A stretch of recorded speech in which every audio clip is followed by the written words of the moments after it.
ఈ బాకీ కట్టురా పోయి ఇక తర్వాత మీకు తమ్ముచ్చట 100 రోజుల్లో చేస్తానో కదా 700 రోజులు అయిపోయింది కదా 100 రోజులు అంటివి 700 రోజులు అయిపోయాయి మరి బాకీ కట్టు ఓటు అడుగు గంతే వేరే ఏం లేదు కొట్టేది లేదు గుద్దేది లేదు చంపేది లేదు ఏం లేదు ముంగట కార్డు పెట్టు ఈ బాకీ కార్డు మాట్లాడరా బిడ్డ అని చెప్పి కాంగ్రెస్ వాడు ఇంటికి ఓటు అడగతందుకు రాగానే మన చేతిలో కార్డు పెట్టాలి ఇంటింటికి కార్డు వంచుదామా పంచుడేనా కొడంగల్ గట్టిగా గుద్దుడేనా గంతే ఇక అన్ని భాషలలో కొట్టించిన ఇగో ఉర్దూలో కొట్టించిన మీ శాంతిబాయికి ఇచ్చిన ఉర్దూలో కూడా కొట్టించిన ఎవరికైనా దబ్బన బాగా చదువుకున్నాడు మా సురేష్ లెక్కుంటే ఆ ఇంగ్లీష్ దియే ఇంగ్లీష్లో కూడా కొట్టించిన దబ్బన చదువుకున్న పిల్లగాళ్ళు ఉంటే వాళ్ళ కోసం ఇంగ్లీష్ తెలుగు రాకపోతే అన్నట్టు ఇంగ్లీష్లో కూడా కొట్టించినాం ఇవి మీరు కావాలంటే గోర్మాటి భాషలో కొట్టిమంటే గోర్మాటి భాషలో కూడా కొట్టిస్తాం అర్థమైందా కాబట్టి నేను మిమ్మల్ని కోరేది ఒకటే మనం ఎవ్వని తిట్టివద్దు ఎవ్వనితో పంచాయతీ వద్దు ఆడు మళ్ళీ ఇంటికి పోలీసులు పంపుడు కేసులు పెట్టుడు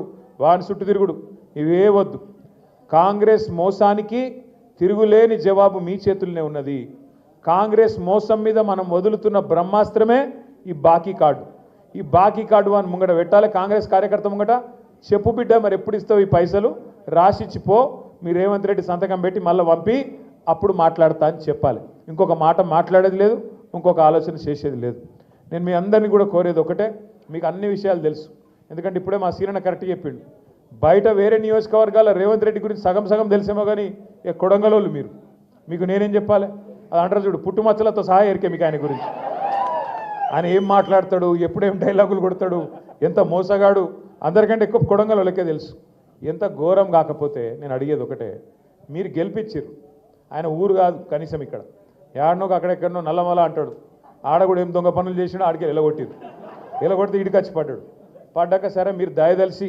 బతుకు తెరువు కోసం వచ్చింది కదా అని మీరు ఒక్కసారి కాదు ఇప్పటికి 2-3 సార్లు గెలిపించారు గెలిపిస్తే శాసనసభలో జన్మనిచ్చిన కొడంగల్ రాజకీయంగా జన్మనిచ్చిన కొడంగల్ను పట్టుకొని అక్కడ భూములు తొండలు గుడ్లు పెట్టని భూములు అంటాడు గంత అన్యాయంగా మాట్లాడచ్చునా ఏ గడ్డనైతే జన్మనిచ్చిందో నీకు ఆ గడ్డ గురించి ఆ ప్రాంతంలో ఉండే భూముల గురించి అక్కడ బంగారం పండించే రైతన్నలు ఉన్నారు వాళ్ళని పట్టుకొని తొండలు గుడ్లు పెట్టని భూములు నేను తీసుకుంటుంటే మా అల్లుని కంపెనీ కోసం ఏం నొచ్చిందా మీకు అని మమ్మల్ని అంటాడు నువ్వు భూములు తీసుకుంటే పేదల కడుపుల మీద కొడుతుంటే చూసుకుంటా ఉండనీకి మేము ఎట్లా కనబడుతున్నాం నీకు కొడంగల్ని ఏమన్నా నీ జాగిరా నువ్వేమైనా రాజు అయినవా ఓట్లేస్తే ప్రజలు ఓట్లతోని ఆశీర్వాదం ఇస్తే ఇలా నీకు 10 వచ్చింది తర్వాత ఢిల్లీ వాళ్ళకు మూటలు కొడితే ముఖ్యమంత్రి 10 వచ్చింది మాకు తెలియదా అది కేవలం నువ్వు ఇవాళ కొడంగల్ ప్రజలు భిక్ష పెడితే ఆయన ఎమ్మెల్యేవు తప్ప నువ్వేదో రాజువు చక్రవర్తి అనుకుంటే రేవంత్ రెడ్డి నీకంటే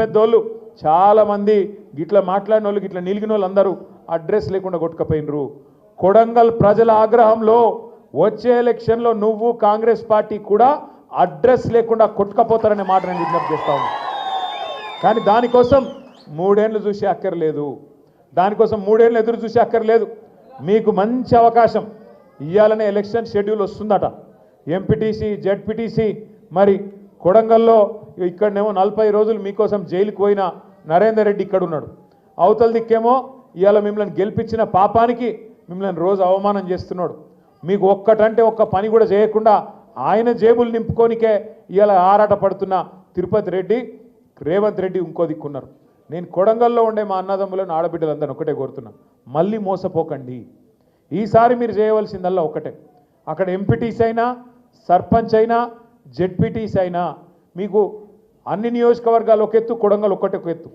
ఎందుకంటే మీరు కొడంగల్నే పెట్టినాక తొడపాశం ఏమవుతుంది మొత్తం ఢిల్లీ దాకా పోతుంది వార్త ఓహో ఈయన పశ్చిమ మోసగాడని సొంత నియోజకవర్గం వల్లే చెప్తున్నారు ఇక బయట ఎవరినో అడిగే అవసరం కూడా లేదు కొడంగల్ వాళ్ళకే తెలిసిపోయింది అనే మాట వస్తుంది లేకపోతే ఒక డేంజర్ ఉన్నది మీరు మళ్ళీ కొడంగల్ గెలిపించారు అనుకో అయ్యో ఇంకా 3 ఏళ్ళు ఉంటాడు కదా ముఖ్యమంత్రి 4 రోడ్లు వేయించుకుందాం 2 బోరింగ్లు వేయించుకుందాం అని మోసపోయారు అనుకో ఏమైతే తెలుసా ఆయన ఏమనుకుంటాడు తెలుసా రేవంత్ రెడ్డి వీళ్ళంతా పిచ్చోళ్ళు వీళ్ళకు 2 ఏళ్ళు నేను ఏం పని చేయకపోయినా ఆడపిల్లలకు 2500 ఇవ్వకపోయినా నాకే ఓట్లు ఇస్తున్నారు ముసలోళ్ళకు 4000 పెన్షన్లు ఇవ్వకపోయినా నాకే ఓట్లు ఇస్తున్నారు రైతులకు రైతు బంధు ఎగ్గొట్టినా నాకే ఓట్లు వేస్తున్నారు అట్లాగే బోనస్ ఎగ్గొట్టినా నాకే గుద్దుతున్నారు ఇక మరి వీళ్ళకి ఇచ్చేం లాభం ఇవ్వకపోతే ఏం లాభం ఏం కాదు నా మోసం ఇట్లే నడుస్తుందని చెప్పి ఆయన మోసం చేసుకుంటూ పోతూనే ఉంటాడు తప్ప ఉన్నవి కూడా కొడతాడు ఉన్న రైతు బంధు కూడా పోతుంది ఎలక్షన్ల తర్వాత యాద పెట్టుకోండి మీరు నేను చెప్పేది ఇవాళ ఈ ఒక్క ఎలక్షన్ కోసమే చూస్తాడు ఆయన. ఎందుకంటే ఆయన కేసీఆర్ ఉన్నప్పుడేమో మనం నాట్లేసేటప్పుడు పడుతుండే పైసలు, రైతు బంధు పైసలు.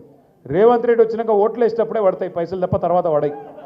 పార్లమెంట్ అప్పుడు ఒక తప్ప, పంచాయతీ ఎలక్షన్ అక్కడ ఒకసారి, ఇక తర్వాత మళ్ళా రైతు బంధుకు రామ్ తప్ప మళ్ళీ మాత్రం రానే రాదు.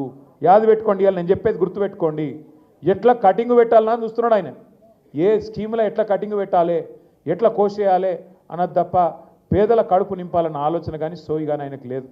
లగచర్ల కావచ్చు, హకీంపేట తాండా కావచ్చు, లేదా ఆ ప్రాంతంలో దుద్యాలలో ఎంత అలజడి, ఇంటింటికి పోయి మా ఆడబిడ్డల్ని ఎట్లా సతాయించిండ్రు, ఆడపిల్లలను కూడా చూడకుండా ఎంత అవమానించిండ్రు, దయచేసి మర్చిపోవద్దు. వాళ్ళకు జరిగిన అవమానం వాళ్ళకే జరగలే. మీ కొడంగల్ నియోజకవర్గంలోని మన తెలంగాణ రాష్ట్రంలోని ప్రతి ఆడబిడ్డను వాళ్ళు అవమానించినట్టు తప్ప ఇంకోటి కానే కాదు.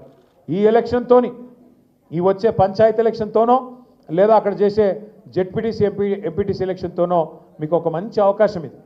కాంగ్రెస్ వాళ్ళు తొవ్వకు రావాలంటే, కాంగ్రెస్ వాళ్ళ కుక్కతోక వంకర అనే బుద్ధి మారాలంటే వాళ్ళకి ఇప్పుడే మోక మీద దొరుకుతారు.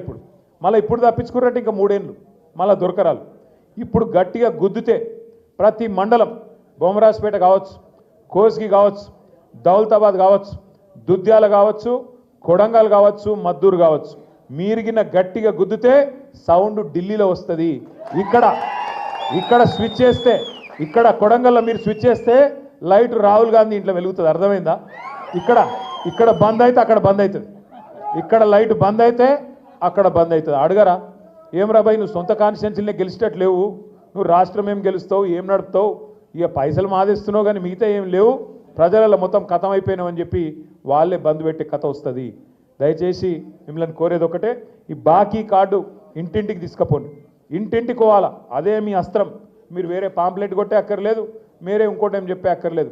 కాంగ్రెస్ వాళ్ళ మోసమే మీ అస్త్రం అవుతుంది, యాది పెట్టుకోండి. ఎంత దుర్మార్గుడు రేవంత్ రెడ్డి అంటే మీకు ఒక్క ఉదాహరణ చెప్తే దాంతో మీకు అర్థమవుతుంది. ఆయనకి ఏమున్నదంటే ఎంతసేపు ఈ 5 ఏళ్లలో పైసలు ఎట్లా సంపాదించాలి, తిరుపతి రెడ్డి లేకపోతే ఆయన కుటుంబం అంతా పంచిచ్చిండు మంచిగా. కలెక్టరేట్లను కూడా పంచిచ్చిండు. ఒకడు సంగారెడ్డి కలెక్టరేటు, ఒకడు రంగారెడ్డి, ఒకడు వికారాబాదు, ఇంకోడు మేడ్చలు. భూముల దందాలలో పడ్డారు అందరు. ఒకటే పని, ఇంకో పని లేదు పాడలేదు, కమిషన్లు, భూముల దందాలు. ఎంత దుర్మార్గుడు అంటే ఈ కమిషన్ల కోసం, పైసల కోసం మూసీ ప్రాజెక్టు చేస్తాను మొదలుపెట్టిండు. మూసీ ప్రాజెక్టు 1,50,000 కోట్లు, 1,50,000 కోట్ల రూపాయలతోని మూసీ ప్రాజెక్టు చేస్తాను మొదలుపెట్టిండు.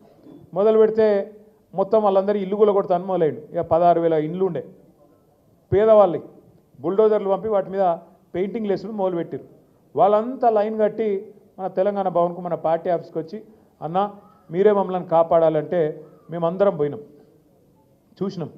చూసి ఏం చెప్పినామంటే రేవంత్ రెడ్డికి, కేసీఆర్ ప్రభుత్వం ఉన్నప్పుడు 16,000 కోట్లల్లో మూసీ ప్రాజెక్టు చేస్తామని చెప్పి మొత్తం రిపోర్ట్ తయారు చేసినాము.